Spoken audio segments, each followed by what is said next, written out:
Sampurasun, salam sehat sejahtera. Salam Rahayu Ningrat Waluya Jati, Manunggaling Pasundan Nusantara. Berjumpa kembali dengan saya Arya Duta di Sawala TV Channel. Ini udah sore tuh. Tampak dari kejauhan matahari sudah mulai akan bersembunyi di ufuk baratnya. Nah, kelihatan kan? Kuning ke merah. Oke, saya akan lanjut kisah video yang kemarin, yaitu indahnya mengenang masa lalu. Sangat amat kebetulan sekali semalam saya kehadiran Pak Iksan listrik dari Mander. Kami pun ngobrol hanya berdua, saya dan Pak Iksan.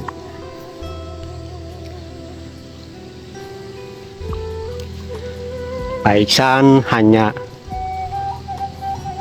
ingin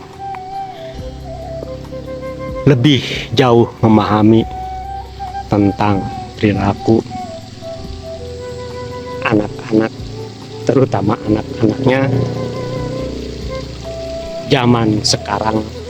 Sangat amat berbeda sekali dengan peristiwa beliau di masa lalu. Bahkan beliau menyimpulkan seperti ini. Ibaratnya gini ya, SMP dulu penalarannya hampir mirip dengan anak SMA zaman sekarang.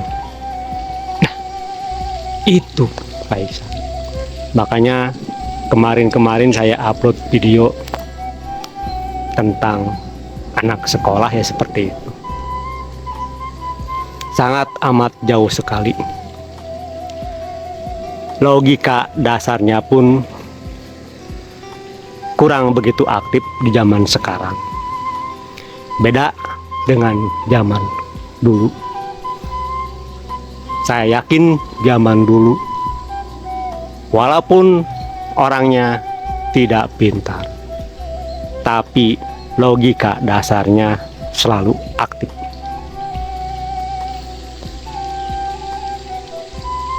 Pernah kan Pak Iksan mengalami kerja di proyek? Zaman dulu waktu Pak Iksan kerja di proyek, adakah rekan-rekan Pak Iksan yang jebolan SMA? Jarang kan? Hampir kebanyakan lulusan SD,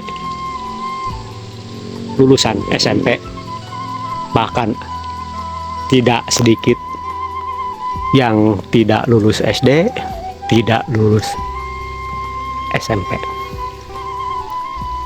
Tapi kenapa mereka kok bisa ngukur ruangan, taruhlah ruangan kamar sekian kali sekian, dipasang keramik ukuran 30 cm kali 30 cm. Oh, berarti yang punya rumah harus beli keramik untuk kamar ini sekian dus. Apakah mereka dapat rumus waktu sekolah untuk cara menghitungnya?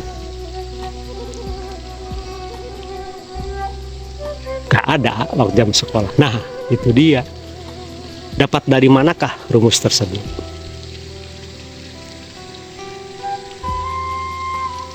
Aneh kan?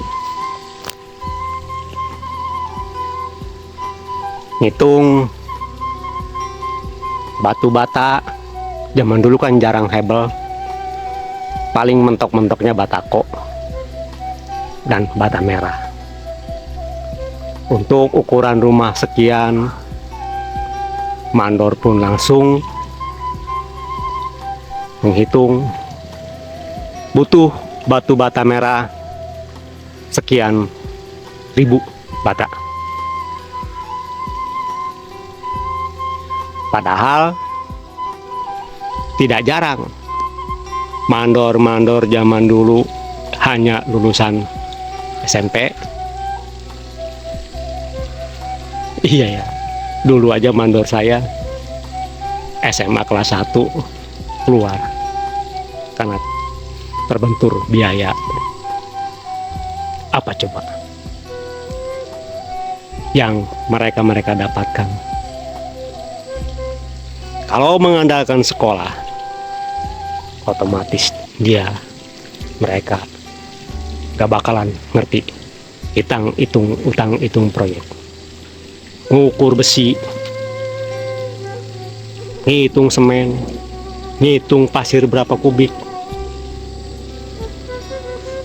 Zaman dulu kalau bangun rumah per meter sekian ratus ribu untuk jasanya, kalau berikut material sekian ratus ribu. Tapi jarang sekali mandor-mandor zaman dulu rugi alias tekor. Iya, benar. Asal ngomong dengan yang punya rumah, perhitungan per meter sekian, total serah terima kunci, pokoknya rumah siap diisi, totalnya sekian. Kira-kira berapa bulan? Kalau cuaca bagus 3 minggu sudah berdiri lah, 3 minggu udah masuk finishing. Oke, deal, oke. Nah, itulah yang saya katakan, logika dasar zaman dulu itu selalu aktif seperti itu, Pak Iksan. Seorang mandor gak bakalan langsung jadi mandor. Pertama-pertama terjun, diajak oleh saudaranya, oleh temannya. Entah itu temannya tukang, entah itu saudaranya mandor, entah itu pembantunya tukang alias kenek kalau zaman dulu namanya. Pasti orang yang baru masuk ke proyek, jabatannya hanya sebatas kenek, angkutin batu bata dari tumpukan, didekatkan ke tukang yang lagi pasang bata, angkutin adukan semen pasir dari tempat mengadukan, didekatkan kepada tukang. Tukang zaman dulu beda dengan tukang zaman sekarang, Aisyah. Zaman dulu tukangnya itu tegas dan disiplin kepada keneknya, membantunya. Begitu jam 4, kenek pun awal-awalnya disuruh untuk membersihkan perabotan-perabotan tukang yang kotor-kotor supaya bersih kembali. Pasti itu. Awalnya mungkin kenek itu berpikiran, waduh, kok saya jadi pembantunya dia. Justru itulah, pembantunya tukang kalau ada berpikiran seperti itu, maka sangat lambat sekali dia untuk menjadi tukang, karena pemikirannya sudah picik dan sudah sempit. Justru tukang memerintahkan seperti itu sebenarnya mendidik kita untuk disiplin. Sendok adukan alias cetok ya, yang buat adukan semen itu awalnya bersih sebelum dipakai, dan akan ditaruh pun setelah dipakai harus bersih kembali. Begitu juga pacul, cangkul, awalnya bersih harus bersih kembali. Tempat martil alias palu tadinya di mana, gergaji kayu tadinya di mana, gergaji besi tadinya di mana, pahat beton tadinya di mana, kunci besi tadinya di mana, harus ditempatkan ke tempat semula lagi. Itulah kedisiplinan tukang-tukang zaman dulu kepada pembantunya, kepada keneknya.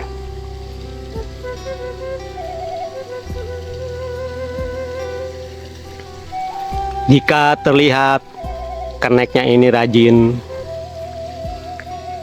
saya yakin Pak Iksan, pasti keneknya lama-lama akan disuruh belajar pasang batu bata oleh tukangnya.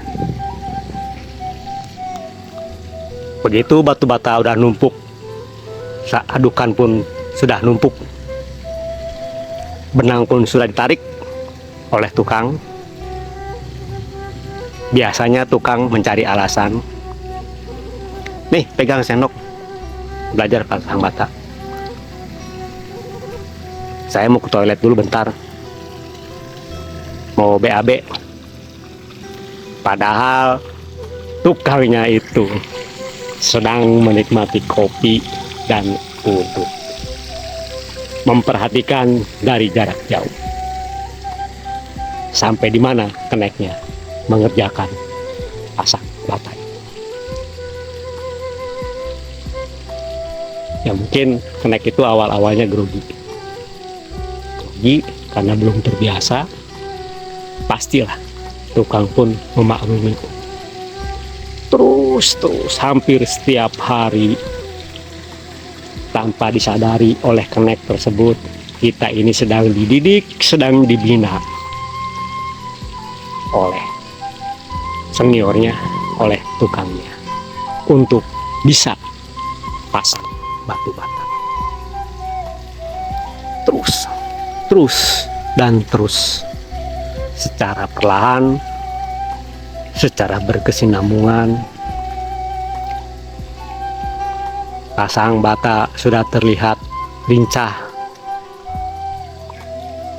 Saya yakin gak mungkin selamanya disuruh pasang batu bata itu.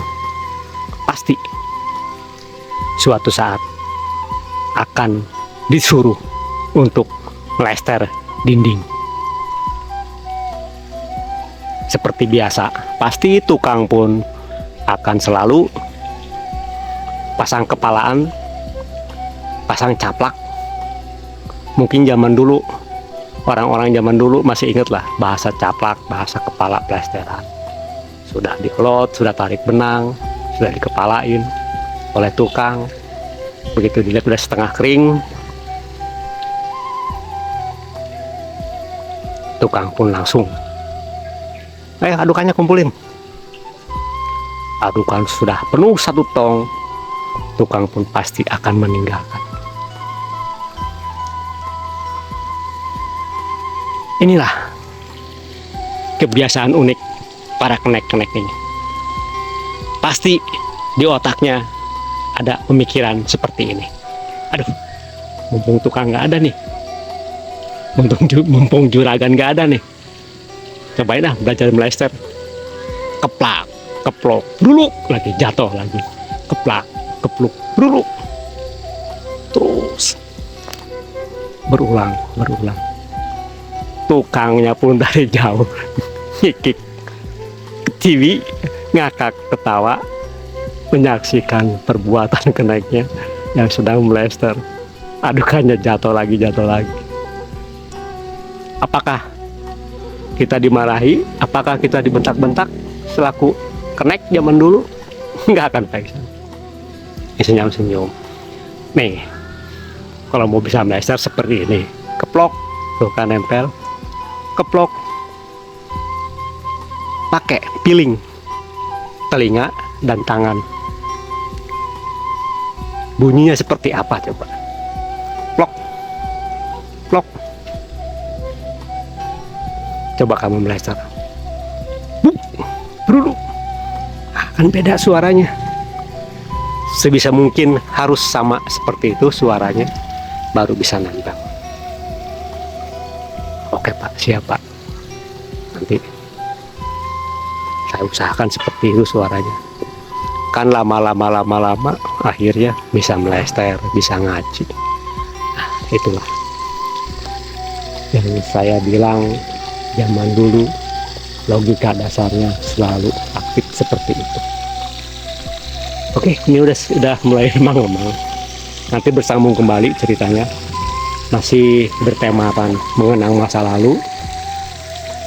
Saya hanya bisa berucap, semoga kita semua senantiasa dikaruniai oleh Tuhan yang maha segala-galanya, yaitu kekuatan, kesanggupan, dan kemampuan untuk menjalani hidup dan kehidupan di alam jagat raya Pramudita ini, sesuai dengan kodratnya masing-masing, untuk selalu aktif logika dasar kita. Oke, saya tutup videonya. Salam sehat sejahtera. Salam Rahayu Ningrat Waluya Jati Manunggaling Pasundan Nusantara. Rahayu, Rahayu, Rahayu Sampurasun.